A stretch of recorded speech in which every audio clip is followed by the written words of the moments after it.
The Trump administration celebrating this morning after the Supreme Court moved a major hurdle out of its way, making it easier for them to send undocumented immigrants to so-called third countries. NewsNation's Xavier Walton joins us now with this story. So, Xavier, walk us through this and how it would work. Well, there certainly is plenty to walk through, so bear with me as I go through the layers. But this is a big win for President Trump and his administration's immigration crackdown efforts, no matter how you break it down. Because of the Supreme Court ruling, Trump's team can start swiftly deporting migrants to third countries.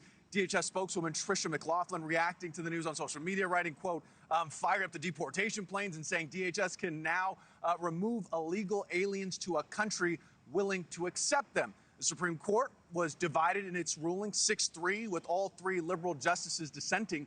Justice Sonia Sotomayor said the court was rewarding lawlessness, writing in her scathing dissent, the government has made clear in word and deed that it feels itself unconstrained by law, free to deport anyone, anywhere, without notice or an opportunity to be heard.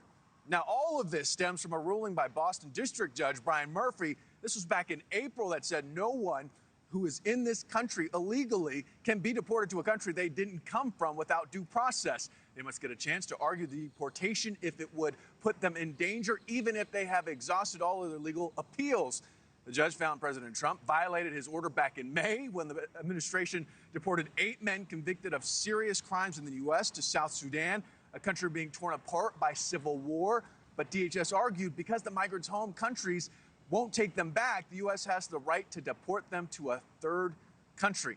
And the nation's highest court agreed, ruling against Judge Murphy, lifting his imposed limits on deportation and clearing the way for the Trump administration to utilize third country removals. And Markie, you know, the Trump administration is calling this a victory for the safety and security of the American people. Thank you for watching. Subscribe below and download our NewsNation app right now on your phone, and you will get fact-based, unbiased news for all Americans.